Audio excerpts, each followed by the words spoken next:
اعظم صاحب، اگر عمران خان کسی دوسری جیل میں رہتے ہوئے بھی سیاسی بیانیاں قائم رکھنے میں کامیاب رہے تو کیا سبق سیکھا جائے گا کہ سیاسی مسائل جیل کی دیواروں کے پیچھے نہیں بلکہ سیاسی ایوانوں میں حل ہونے چاہیے یا حل کیے جا سکتے ہیں؟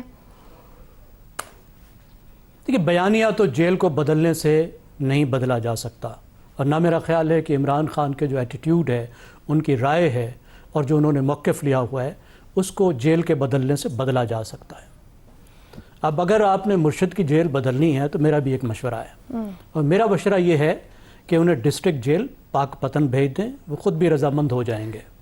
کیونکہ وہاں بابا فرید کے مزار کی ٹھنڈی ٹھنڈی ہوائیں آتی ہیں۔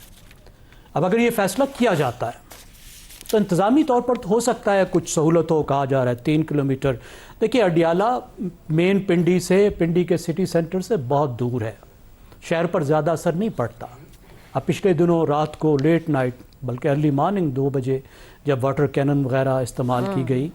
اور اس وقت پورے پنڈی میں سے کسی نے جوائن نہیں کیا، وہیں جو 40-50 لوگ تھے وہی موجود تھے، اس لیے کہ وہ ڈسٹرکٹ جیل یا اڈیالہ جیل دور ہے شہر سے، اس لیے انتظامی طور پر بھی مجھے معلوم نہیں کون سا فائدہ ہو جائے گا۔ اب سیاسی طور پر تو ہلچل اس کے نتیجے میں بڑھے گی، کیونکہ اس وقت جو ہمیں نظر آ رہا ہے کہ معاملات ایک ایسکیلیشن لیڈر پر ہیں، دونوں طرف سے حرارت کو کم کرنے کی بجائے بڑھایا جا رہا ہے۔ ایک طرف عمران خان نے سہیل آفریدی کو لگایا، سخت ترین انہوں نے بیانات دیے جو ٹویٹر کے ذریعے سے آئے، اور ان کی جو لیڈرشپ ہے اس میں بھی زیادہ تر نے بہت ہی سخت زبان استعمال کی ہے جو اس سے پہلے استعمال نہیں کی گئی تھی۔ دوسری طرف حکومت نے اپنی طرف سے پابندیاں لگائی ہیں، ملاقات پر پابندی لگائی ہے، آئسولیٹ کیا ہے ان کو، اور پی ٹی آئی والے شکایت کر رہے ہیں کہ ان کو قید تنہائی میں رکھا گیا ہے۔ اب اگر عمران خان کو کسی دوسری جیل میں بھیجا جاتا ہے تو اس کا کیا مطلب ہے؟ اس کو اس سختی میں شدت کے طور پر دیکھا جائے گا۔ پی ٹی آئی اس کو اسی طور پر دیکھے گی کہ جو مختلف سختیاں ان پہ کی جا رہی ہیں ان میں شدت لائی جا رہی ہے، اور خاص طور پر عمران خان کے ساتھ جو سلوک ہو رہا ہے اس میں شدت لائی جا رہی ہے، تو پھر پی ٹی آئی کیا کرے گی؟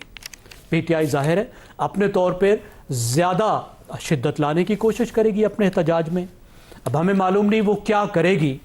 اس کی فیصلہ سازی میں کیا نتیجہ نکلے گا، لیکن جو ہم سپیکولیٹ کر سکتے ہیں کہ وہ احتجاج بڑھانے کی کوشش کریں گے۔ جو نئی لوکیشن ہوگی، نیا جیل ہوگی جہاں پہ ان کو شفٹ کیا جائے گا، اس کے ارد گرد وہ احتجاج لے جانے کی کوشش کریں گے، دوسرے شہروں میں احتجاج کو وہ بڑھانے کی کوشش کریں گے، بین الاقوامی طور پر اپنا وہ کیس پریزنٹ کرنے کی کوشش کر رہے ہیں، اس میں وہ بات بڑھائیں گے، مظلومیت کا جو نیریٹو ہے اس میں وہ اضافہ کریں گے، یعنی وہ جو کچھ کر رہے ہیں اس کو وہ مزید شد و مد کے ساتھ کرنے کی کوشش کریں گے۔ یعنی آپ کا جو سوال تھا کہ ہلچل بڑھے گی تو پھر بڑھے گی۔ اگر ڈی ایسکیلیٹ کرنا ہے پھر تو دونوں طرف سے مختلف ایکشنز لینے ہوں گے۔ حکومت کو تھوڑا سا ملاقات میں آسانیاں پیدا کرنی ہوگی، شیڈیول بنانا ہوگا، اور اس بات کی اجازت دینی ہوگی کہ ان کا خاندان اور ان کے وکلاء اور بہتر ہے سیاسی رہنما بھی ان کے ساتھ مل سکیں۔ درست۔ اور پی ٹی آئی نے جس طریقے کا جس طریقے کی ایک شدید قسم کی ایک تحریک آپ کہہ لیجئے، یا آپ کہہ لیجئے کہ اپنے بیانیے میں وہ شدت لے آئے ہیں، اس میں بھی کمی لانی ہوگی۔ اپنا وہ سوشل میڈیا جس طرح استعمال کر رہے ہیں اس کو بھی روکنا ہوگا، اگر وہ یہ چاہتے ہیں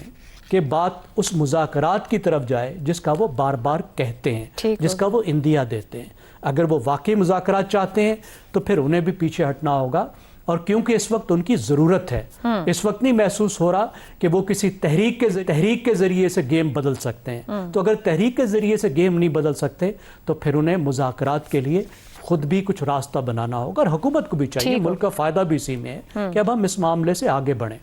درست ہے۔ عامر احمد خان صاحب، ایک رائے یہاں دکھائی دے رہی ہے، مگر اگر اس بات کو پھیلا لیا جائے کہ جیلوں سے ہوتی سیاست آزادی سے پہلے اور آزادی کے بعد، گزشتہ 100-150 سال کی بھی بات کر لی جائے، سیاسی مخالفین کو قید میں رکھا جاتا رہا، بڑے تجربات ہوئے، محلوں سے نظر بندی ہو یا کالے پانی کی سیاست تک، سیاسی سوچ کو شکست نہیں دی جا سکی، یا وہ کامیابی نہیں ملی، کامیابی ملی تو میدان میں ملی، سیاسی میدان کی بات کی جائے۔ پیپلز پارٹی نون بانی پی ٹی آئی کی سیاسی سوچ اچھی ہے یا بری ایک طرف رکھتے ہوئے جیل بدلنے سے کیا شکست دینا ممکن ہو پائے گا؟ سوال ہی نہیں پیدا ہوتا Ayesha, and that I think is the key question. دیکھیں، ایک چیز جو ہر شخص کو بچپن میں میرا خیال ہے سمجھ آ جاتی ہے، وہ یہ ہے کہ دنیا میں چاہے 7 ارب لوگ ہوں، 8 ارب لوگ ہوں، ایک شخص اس دنیا میں ایسا ہوتا ہے جس سے آپ اپنے بارے میں جھوٹ نہیں بول سکتے، اور وہ آپ خود ہوتے ہیں۔ کیونکہ آپ کو تو سب پتہ ہوتا ہے نا اپنے بارے میں. اب اگر میں یہاں پر بیٹھ کے کہوں کہ میرے بال جو ہیں وہ زیغم خان سے زیادہ کالے اور گھنے ہیں تو میں اپنے آپ کو ہی بے وقوف بنا رہا ہوں گا نا, میں کسی اور کو تو کنونس نہیں کر سکتا. اسی لیے یہ جو اس طرح کے مشورے حکومت کو دیے جا رہے ہیں, یا حکومت اگر اس تجویز کے اوپر غور بھی کر رہی ہے عائشہ, تو میں سمجھتا ہوں کہ وہ اپنے آپ کے ساتھ فریب کر رہی ہے, اپنے آپ کے ساتھ دھوکہ کر رہی ہے. اور بالکل یہی اس کا میں مثال دے سکتا ہوں کہ اگر آپ کو انفیکشن کی وجہ سے بخار چڑھا ہوا ہے اور اگر آپ ڈسپرین کھا کے وہ بخار اتار لیتے ہیں تو یہ تو نہیں آپ سمجھ سکتے ہیں نا کہ انفیکشن چلی گئی ہے, وہ تو اور زیادہ بڑھتی جاتی ہے. سو اس معاملے کے اندر عائشہ عمران خان کی location is not an issue. Logistics کی بات ہوئی, انتظامی چیزوں کی بات ہوئی. میں آپ کو یاد دلاتا چلوں, جب 9/11 کے بعد کراچی میں پہلی بڑی بامبنگ ہوئی ہے وہ یو ایس ایمبیسی کے سامنے ہوئی تھی عبداللہ ہارون روڈ کے اوپر, جس کے بعد, اور وہ مین سڑک ہے جو کہ کلفٹن کو صدر سے ملاتی ہے, کلفٹن کو باقی کے شہر سے ملاتی ہے باقاعدہ. وہاں بڑی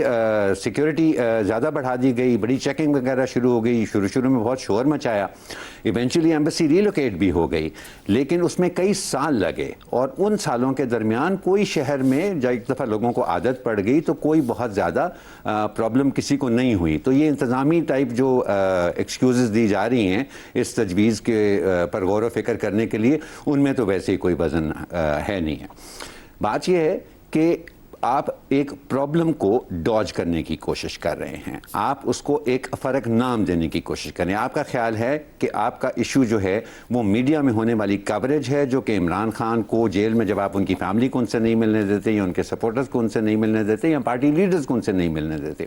تو اس پہ جو شور مچتا ہے اس کی شاید ایک وجہ یہ ہے کہ اڈیالہ ذرا کنوینئنٹ ہے لوگوں کے لیے, میڈیا بھی پہنچ جاتا ہے, ہر قسم کے لوگ پہنچ جاتے ہیں. تو اگر ہم ان کو ایک انکنوینئنٹ جگہ پر پہنچا دیں تو شاید اس معاملے میں کمی ہو جائے. I don't think that is the problem. The problem is very simple, اور وہ کئی دفعہ, ہزارہ دفعہ اس کی نشاندہی بھی کی جا چکی ہے. ابھی چند ہی دن پہلے عائشہ آپ ہی کے پروگرام میں حسن نثار صاحب نے کہا تھا کہ کیا ہے پی ٹی آئی کا بیانیہ اور عمران خان کا بیانیہ, وہ صرف موجودہ حکمران طبقے اور ان کے طرز حکومت سے عوام کی ناپسندیدگی ہے, اس کے علاوہ اور کچھ نہیں. تو آپ اپنے طور طریقے بدلیں. اگر آپ کو اتنا خوف ہے عمران خان کی سیاست سے, اور اگر آپ سمجھتے ہیں کہ پی ٹی آئی آپ کے لیے ایک سیریس سیاسی چیلنج بن چکی ہے جس کا آپ کو کوئی اور علاج نہیں سمجھ آ رہا, تو آپ اپنے طور طریقے بدلیں. ابھی کیا ہوا ہے, 3 دن پہلے پنجاب کے ایک منسٹر ایک ایلیبریٹ سرکاری پروگرام بنا کر پروٹوکول کے ساتھ گاڑیاں واڑیاں لے کر ملتان چلے گئے, اور اپنی سرکاری انگیجمنٹس کی بجائے وہ اپنے ایک دوست کے بیٹے کی شادی اٹینڈ کر کے واپس آ گئے. اور یہاں پر بات ختم نہیں ہوئی عائشہ, جب ان کے اوپر تنقید ہوئی تو بجائے اس کے کہ چلے ندامت کا ہی تھوڑا بہت اظہار ہمیں دیکھنے کو مل جاتا, انہوں نے کہا کہ کیا جی یہ اگر میں منسٹر بن گیا ہوں تو اس کا مطلب یہ ہے کہ میں کسی پرائیویٹ فنکشن پر نہیں جا سکتا ہوں. ارے بھائی اس لیے تو آپ کے اوپر تنقید نہیں ہو رہی تھی.